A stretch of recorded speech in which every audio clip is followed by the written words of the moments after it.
Hi friends, ഞാൻ നിങ്ങളുടെ പാറുവാണ്. ഇന്ന് നമ്മളിവിടെ ചെയ്യാൻ പോകുന്ന വീഡിയോ ഇഞ്ചിപ്പുളി എന്ന് പറയുന്ന ഒരു തൊടുകറി ആണ് നമ്മളിന്ന് ഇവിടെ ഉണ്ടാക്കാൻ പോകുന്നത്. ഇഞ്ചിപ്പുളി, ഇഞ്ചിക്കറി, പുളി ഇഞ്ചി എന്ന പല പേരുകളിൽ അറിയപ്പെടുന്നുണ്ട്. എന്നാലും നമ്മളിവിടെ ഓണാട്ടുകരയുടെ നമ്മുടെ ഈ ഭാഗത്ത് നമ്മൾ തൊടുകറിയായിട്ടാണ് ഇഞ്ചിപ്പുളി ഉപയോഗിക്കുന്നത്. അപ്പോൾ ആ ഒരു തൊടുകറിയായി നമ്മൾ ഉപയോഗിക്കുന്ന ഇഞ്ചിപ്പുളി എങ്ങനെ ഉണ്ടാക്കാം എന്നുള്ളതാണ് നമ്മൾ ഇന്ന് ഈ വീഡിയോയിൽ കാണിക്കുന്നത്. ഇവിടെ ഇപ്പം ഞാനും മോളും മാത്രമേ ഉള്ളതുകൊണ്ട് മോൾക്ക് പനി ആയതുകൊണ്ട് അപ്പോൾ അവൾക്ക് കഞ്ഞി കുടിക്കാനായിട്ട് നമുക്ക് ഈ ഇഞ്ചിപ്പുളി ഇട്ട് കഞ്ഞി കുടിക്കാം എന്നുള്ള ആ ഒരു ഉദ്ദേശത്തിൽ ഞങ്ങൾ ഇവിടെ ഇതേ ഒരു പീസ് ഇഞ്ചി എടുത്തിട്ടുണ്ട്. ഒരു പീസ് എന്ന് വെച്ചാൽ ഇത്ര ഇഞ്ചി എടുത്തിട്ടുണ്ട്. ഇത് നമുക്ക് കട്ട് ചെയ്ത് കൊണ്ടുവരാം. ഇഞ്ചി ഇവിടെ അരിഞ്ഞ് കൊണ്ടുവന്നിട്ടുണ്ട്. ഈ ഇഞ്ചി ഇങ്ങനെ അരിഞ്ഞല്ലാതെ നമുക്ക് ചതച്ച് പിഴിഞ്ഞ് അത് വറുത്തെടുത്തിട്ട് അങ്ങനെ ചെയ്യുന്നവരുമുണ്ട്. പിന്നെ ഇതാണെങ്കിൽ കുറച്ചേ ഉള്ളൂ, ഞങ്ങൾക്ക് രണ്ടുപേർക്ക് മാത്രമായതുകൊണ്ട് ക്വാണ്ടിറ്റി കുറവായതുകൊണ്ട് നമ്മളിങ്ങനെ റൗണ്ടിൽ അരിഞ്ഞെടുത്ത്. അതല്ല എങ്കിൽ അല്ലാതെ നമുക്ക് ചെയ്യാൻ പറ്റുന്നത് ഒത്തിരി ആണെങ്കിൽ ഒരുപാട് പേർക്ക് ചെയ്യാനുള്ളതാണെങ്കിൽ നമ്മൾ കൊത്തി അരിഞ്ഞിട്ട് വെള്ളത്തിയിട്ട് പിഴിഞ്ഞെടുത്തിട്ട് പിന്നെ അത് വറുത്ത് അങ്ങനെ ചെയ്യും. ഇതിപ്പോൾ നമ്മൾ കുറച്ച് 2 പേർക്ക് കഴിക്കാൻ വേണ്ടിയുള്ളത് മാത്രമായതുകൊണ്ട് നമ്മളിങ്ങനെ റൗണ്ടിൽ അരിഞ്ഞ് എടുത്തിട്ടുണ്ട്. ഇനി നമുക്കിതൊന്ന് വറുത്തെടുക്കാം. ഇഞ്ചി വറുക്കുന്നതിന് വേണ്ടി ഒരു പാൻ അടുപ്പത്ത് വെച്ചിട്ടുണ്ട്. അതിൽ നമ്മൾ ഇതിലേക്ക് വെളിച്ചെണ്ണ ഒഴിച്ചു കൊടുക്കണം. വെളിച്ചെണ്ണ തന്നെ ഒഴിക്കണേ, സൺഫ്ലവർ ഒന്നും ഒഴിക്കാൻ പറ്റത്തില്ല. ഇഞ്ചി ഇടാം.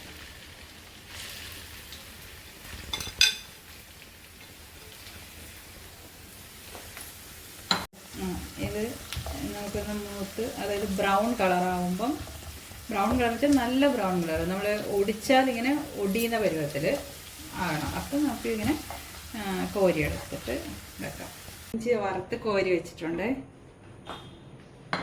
എന്നിട്ട് നമുക്ക് ആ ഇഞ്ചി വറുത്ത ഓയിലില്ലേ, കോക്കനട്ട് ഓയിൽ, വെളിച്ചെണ്ണ, അപ്പോൾ അത് നമുക്ക് ഇത്ര ആവശ്യമില്ല. അപ്പോൾ നമ്മൾ ഇതിങ്ങോട്ട് ഒഴിച്ച് വെച്ചിട്ട്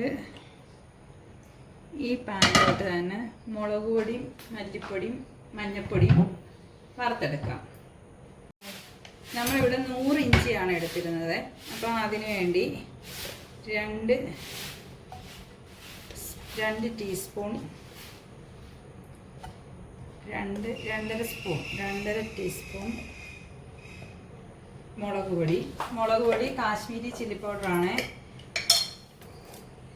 1 സ്പൂൺ മല്ലിപ്പൊടി, 1 സ്പൂൺ മല്ലിപ്പൊടിയും 2.5 സ്പൂൺ മുളക് പൊടിയും. അത് അളവ് പ്രത്യേകം ശ്രദ്ധിച്ചോണം. എന്നിട്ട് ഒരു നുള്ള് മഞ്ഞൾപ്പൊടി ഇട്ട് ഒരു ശകലം, ഒരു 1/4 സ്പൂൺ വേണ്ട, ഒരു നുള്ള് ഉലുവാപ്പൊടി ഇട്ട് നമ്മളിതൊന്ന് ചെറുതായിട്ടൊന്ന് മൂപ്പിച്ചെടുക്കാം. ചെറിയൊരു ആ പച്ചമണം ഒന്ന് മാറാൻ വേണ്ടി ചെറുതായിട്ടൊന്ന് കരിഞ്ഞു പോകരുത്. ഒരു നെല്ലിക്കയുടെ വലുപ്പത്തിൽ നമ്മൾ പുളി ഇവിടെ വെള്ളത്തിയിട്ട് വെച്ചിട്ടുണ്ടായിരുന്നു. അപ്പോൾ അതങ്ങോട്ട് നല്ലതുപോലെ ഞെരടി അതിൻ്റെ ജ്യൂസ് എടുക്കണം.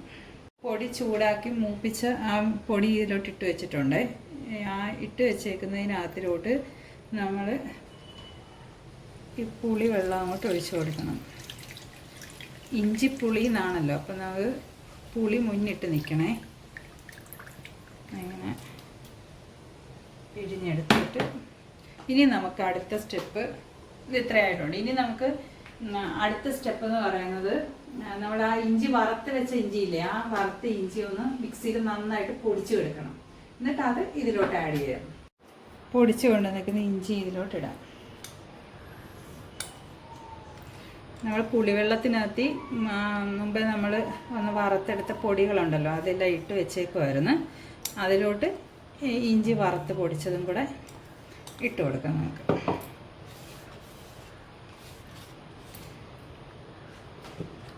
എന്നിട്ട് ഒരു പാത്രം അടുപ്പത്തേക്ക് വെച്ചിട്ടുണ്ട്. വെച്ച് ഇത് ചൂടായി കഴിയുമ്പം അതിലേക്ക് മുമ്പേ ഇഞ്ചി വറുത്ത് നമ്മൾ അന്നേരം വറുത്തപ്പം മാറ്റി വെച്ച ഓയിലില്ലേ, വെളിച്ചെണ്ണ, അത് ഇതിലേക്ക് അങ്ങോട്ട് ഒഴിച്ചു കൊടുക്കാം.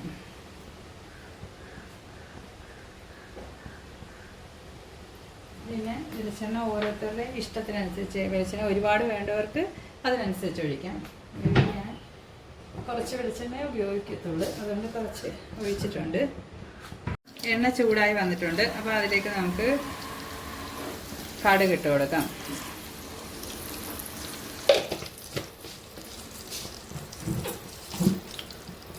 കടുകും വറ്റൽമുളകും കറിവേപ്പില ഇടേണ്ടതാണ്. വറ്റൽമുളക് ഇപ്പം ഇവിടെ കാണുന്നില്ല, അതുകൊണ്ട് വറ്റൽമുളക് ഇട്ടിട്ടില്ല. കറിവേപ്പില ഇല്ല, ഇനി അത് വാങ്ങിച്ചെങ്കിലേ ഉള്ളൂ. കറിവേപ്പില വീട്ടിലെല്ലാം ഉണങ്ങിപ്പോയി. അന്നേരം അതുകൊണ്ട് കടുക് ഇട്ടിട്ടുണ്ട്. കടുക് ഒന്ന് പൊട്ടി വരട്ടെ. ഈ കടുക് പൊട്ടി വന്നിട്ടുണ്ട്. ഇതിലേക്ക് നമ്മൾ തയ്യാറാക്കി വെച്ചിരുന്ന കൂട്ടങ്ങോട്ട് ഒഴിച്ചു കൊടുക്കാം.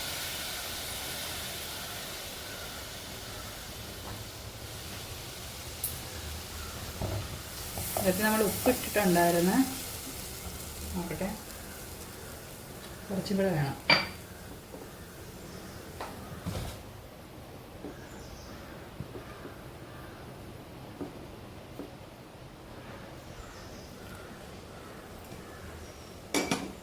എന്നിട്ട് പിന്നെ നമ്മൾ ഇതിനകത്ത് ചേർക്കുന്നത് കുറച്ച് ശർക്കരയാണ്. ഇത്ര ശർക്കര നമ്മൾ ഇതിനകത്തിലേക്ക് ഇട്ട് കൊടുക്കാം. ശർക്കര ഇടുന്നത് ആ ഇഞ്ചിയുടെ ഒരു കുത്തൊക്കെ ഉണ്ടല്ലോ, അതൊക്കെ മാറാനും, പിന്നെ നമ്മൾ ആ ഒരു ഇഞ്ചിയുടെ ഒരു എരിവ്, പിന്നെ മുളക് പൊടിയുടെ എരിവ്, പിന്നെ പുളി ഇച്ചിരി മേലെ നിൽക്കുന്നുണ്ടല്ലോ പുളി, അപ്പം കുറച്ച് മധുരവും എല്ലാം കൂടെ ആകുമ്പോഴത്തേക്ക് നമ്മുടെ വയറിന് നല്ല സുഖം. അതിനുവേണ്ടിയാണ് നമ്മൾ ശർക്കര ഇടുന്നത്.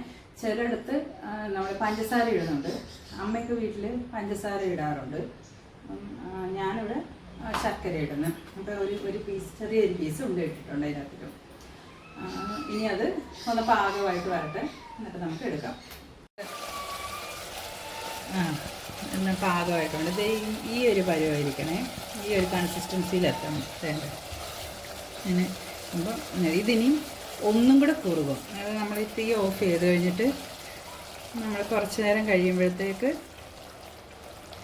ഇതിൽ നിന്ന് പിന്നെ ഒന്നും കൂടെ നമ്മൾ കറക്റ്റ് ഈ ഇലയിലൊക്കെ ഇങ്ങനെ തൊടുകറിയല്ലേ, അപ്പോൾ ഇങ്ങനെ അങ്ങനെ ഇരിക്കത്തക്ക രീതിയിൽ ഇത് ഈ ഒരു പരുവാകുമ്പോഴത്തേക്ക് നമ്മളങ്ങ് ഓഫ് ചെയ്തേക്കണം.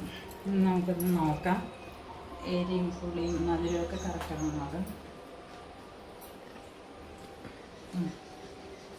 എല്ലാം പാകത്തിനുണ്ട്. ഇനി ഒന്നുകൂടെ കുറുകി കഴിഞ്ഞാൽ നമുക്ക് ഇഞ്ചിപ്പുളി റെഡി. അപ്പം ഇത് നമുക്ക് ഈ മഴക്കാലത്ത് പ്രത്യേകിച്ച് ഇപ്പം നാട്ടിൽ ഞങ്ങൾക്ക് വന്നപ്പോൾ ഒരു വയറിനസുഖവും എല്ലാമാണ്. അപ്പോൾ അതിന് നല്ല നമുക്ക് ചോറിൻ്റെ കൂടെ ആയാലും കഞ്ഞിയുടെ കൂടെ ആയാലും എല്ലാം നല്ലൊരു കറിയാണ് ഇത്. ഇതിന് ഔഷധ ഗുണമുണ്ട്, ഇഞ്ചിയല്ലേ, എല്ലാം കൊണ്ട് നല്ലതാണ്. അപ്പോൾ ഇത് എൻ്റെ വീട്ടിൽ ഞാൻ ഉണ്ടാക്കുന്ന രീതിയിലാണ് നമ്മളിപ്പം ഇത് പ്രിപ്പയർ ചെയ്തിരിക്കുന്നത്. ഇത് നിങ്ങൾക്കും എല്ലാവർക്കും അവരവരുടേതായ തനതായ ഒരു ശൈലി ഉണ്ടായിരിക്കും. എന്നാലും ഇത് നിങ്ങൾക്ക് ഇഷ്ടമായെങ്കിൽ ലൈക്ക് ചെയ്യണം, സബ്സ്ക്രൈബ് ചെയ്യണം, ബെൽ ബട്ടൺ പ്രസ് ചെയ്യണം. പിന്നെ അങ്ങനെ എന്തെങ്കിലും നിങ്ങൾക്ക് അഭിപ്രായ വ്യത്യാസമുണ്ട്, ഇങ്ങനെയല്ല, ഇല്ലെങ്കിൽ പുതിയ എന്തെങ്കിലും റെസിപ്പി വേറെ രീതി നിങ്ങൾക്കറിയാവുന്ന രീതി ഉണ്ടാക്കാൻ അറിയാമെങ്കിൽ അതും താഴെ കമൻ്റായിട്ട് ഒന്ന് പറഞ്ഞിരിക്കണം. അപ്പം പുതിയൊരു വീഡിയോയായി നമുക്ക് അടുത്ത ദിവസം കാണാം. Bye bye.